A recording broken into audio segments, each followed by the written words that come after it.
පස්සේ කිරි දෙයක් හදන් එන්න. කිරි තේ දෙකක්. දීපු කිරි මදි වෙලා වෙන්නේ නැති මෙහෙ ඇවිල්ලා කිරි හොයන්න නේ. කිරි නෙමෙයිනේ. කිරි තේ තුනක් කිල්ලුවේ. මොකද්ද? මොකක්ද? තමුසේ අද දන්සා දෙන්න කියලා ගෙදරින් පැනලා ගෑණියෙක්ට බුදිය ගන්න ගියා නේද? මේ මම ඔව් එයා තමයි. ඔව් තමුසේ තමයි. තමුසේම රැවට්ටු. තමුසේ මහ බල්ලෙක් කොයි. පිස්සුද ගෑණි මොනවද ඔය කියවන්නේ? යාළුවොත් ඇවිල්ලා ඉන්න වෙලාවේ. මේ දෙන රණ්ඩු වෙනවා කියන්නේ. රණ්ඩු වෙන්න දෙන්න බෑ. ගියේ කොකොස්සේ. තමුසේ.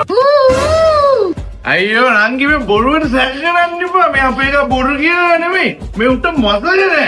එහෙනම් ඔය කියන්නේ උපාසි ගියේ බං උඹට මතක නැද්ද? අන්න දැක්කද? තමුසේ ගියානේ. දැන්වත් පිළිගන්නවද? බබා ඒගොල්ලෝ කියන දේවල් අහන්න එපා. මේ දෙන්න හොඳට බීලා ඉන්නේ. ඔයා කොහොමද කියන්නේ මං ගියා කියලා? ඔයා කොහොමද කියන්නේ? තමුසේ අද ගෑණියෙක් එක්ක බුදියන්න ගියේ. ඒ ගෑණට රුපියල් 5000 දෙනවා කියලා පොරොන්දු වෙලා නේද? හේමදිවට ඔක්කොම කරගත්තාන් පස්සේ ඒ ගෑනට රුපියල් 1000 අඩු වෙන්නේ දීලා ආවේ. ඇත්ත. මම උඩ කිව්වා ඒක වැරදි කියලා නංගි. වැරදි? ඒ ගෑණියේ රුපියල් 1000 ගන්න මේ ගෙදරට ආවා. මට ලැජ්ජාවේ බෑ ඕයි. අනේ මට සමා වෙන්න බබා. මට සමා වෙන්න. සමා වෙන්න. තමුසේ වැඩක් නෑ ඕයි. තමුසේ මහ පිරිමි බඩුවක්. අරුට පිරිමි බඩුවක ලැජ්ජාව බෑ. ඇති. අපි බැදලා දැනට අවුරුද්දක් විතර වෙනවා. ඒ අවුරුද්ද පුරාවටම ඔයා මට ඔයාගේ අතින්වත් අල්ලන්න දුන්නද? කලින් කොල්ලටත් අත අල්ලන්න දුන්න කිව්වා. මට අද වෙනකම් අතවත් හම්බුන්නේ නැහැ. ඒකත් කමක් නැහැ.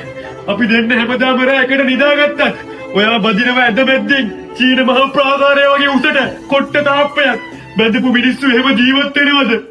වත් එහෙමද බා? ඒක නම් දන්නේ මම වැඳලා නෑනේ. අඩුම තරමේ ඔයා ඇඳුම් මාරු කරනකොට මාව කාමරේවත් තියාගන්නවද? මාව බල්ලෙක් වගේ කාමරෙන් එළියට දානවා.